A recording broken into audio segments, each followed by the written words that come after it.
বানিয়েছি। হ্যাঁ, সুন্দরবনের বাঘ দেখুন, রয়্যাল বেঙ্গল টাইগার।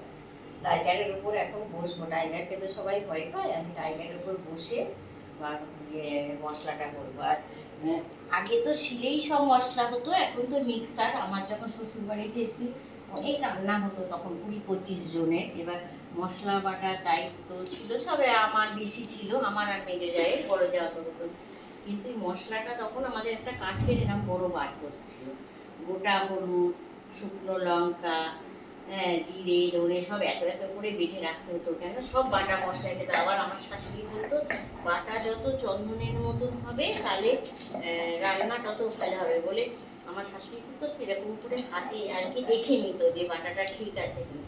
আমি কিন্তু ওগুলো বাপের বাড়ি কোনোদিন করিনি, কিন্তু আমার 16 বছরে বিয়ে হয়েছে, এসে আমি সব। তারপরে আমাদের দোকান ছিল, অমৃতি হতো এক একজন। আর প্রতিদিন এমনি 500 ডাল ওটা হতোই, কেউ না কেউ বাড়তো। আমার শাশুড়ি বেশি বাড়তো, তারপরে আমিও বাড়তাম, আমার মেজো যা বাড়তো। হ্যাঁ, তারপরে যখন হলো কোনো অকেশন হতো, বিশ্বকর্মা পুজো, যখন আমাদের তো চিনে পাড়া এখানে সব হতো, সব অর্ডারই আসতো, তখন আমরা এক একজনা 4 কিলো 5 কিলো করে ডাল বেটেছি। হ্যাঁ, আমার যখন বড় ছেলে হয়েছে তখন তার আগের দিন আমরা এক একজন 2টোর সময় বসে আর রাত 9টায় উঠেছি, 5 কিলো করে ডাল বাটতে হয়েছে। আবার কি সেই ডাল বড়ি দেওয়ার মতো না, যেমন বড়ি আমরা বাড়িতে দিই সেই ডালেতে একটু গোটা থাকবে, কিন্তু ওই ডাল একদম মিহি থাকতে হবে। হ্যাঁ, ওইগুলো এরকম করে থাকবে। এই যে এটা আমি আজকে একটু কলমির শাক রান্না করবো আর কি, উচ্ছে দিয়ে, কলা দিয়ে আর আলু দিয়ে। কলমির শাক তো ভাজা খায়, এটা চচ্চড়ি করবো আর কি। আপনারাও চচ্চড়িটা খেয়ে বলবেন, আমি ওই জন্য রান্না করছি।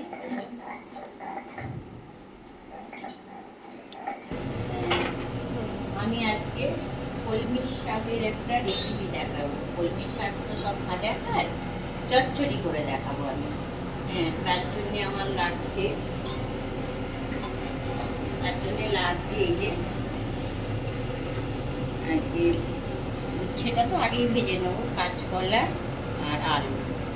আর আজকে একটু মুরগির মাংসও হবে। আর এদিকে ভাত বসিয়ে দিয়েছি। আমার বর আবার কুকারে ভাত খাবে, সিদ্ধ। সকাল থেকে রান্না ঝামেলা হয়ে গেছে, তাও তো সব ছাড়ি না, অনেক কিছুই রান্না হয়। আবার আমি আজকে বিকালবেলা ডাক্তারখানায় যাব।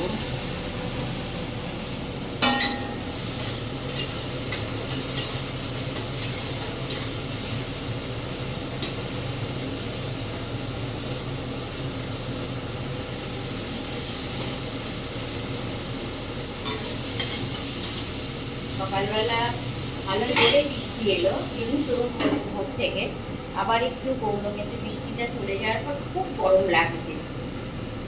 বৃষ্টি হয় তাহলে ভালো।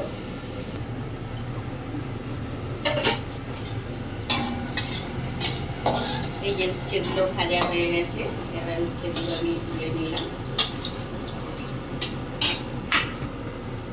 তুলে নিয়ে একটু একটা শুকনো লঙ্কা আর একটু পাঁচফোড়ন দেওয়ার পরে এই আলুগুলো দিয়ে দেবো।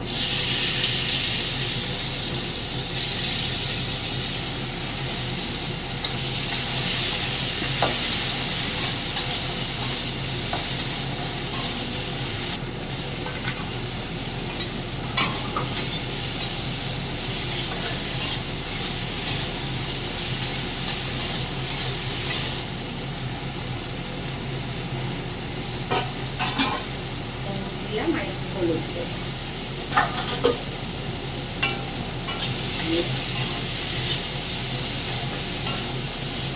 নিয়ে এসে কলমির শাকটাকে এর মধ্যে দিয়ে দেবো।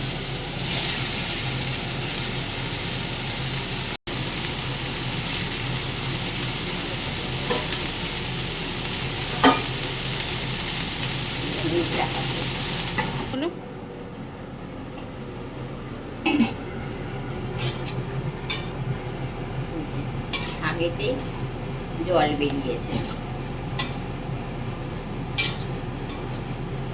আমি জল দেবো, দিয়ে আমি এটাকে চাপা দেবো।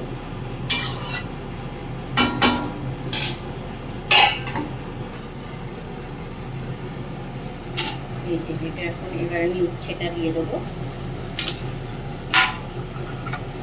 উচ্ছেটা দিয়ে সর্ষেটা বাটনাটা করে রেখেছিলাম, এটাও দিয়ে দেবো।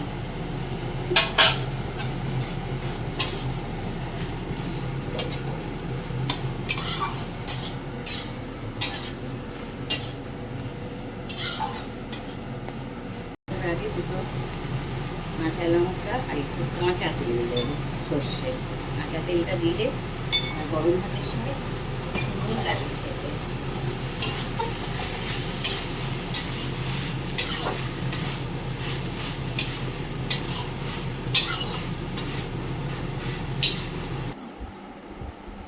কলমি শাকের চচ্চড়ি হয়ে গেছে। আজকে আমি একটু কলমি শাকের চচ্চড়ি করেই দেখালাম। এবার আপনারা খেয়ে দেখবেন কেমন লাগে। যদি ভালো লাগে তাহলে আপনারা লাইক, কমেন্ট, শেয়ার করবেন।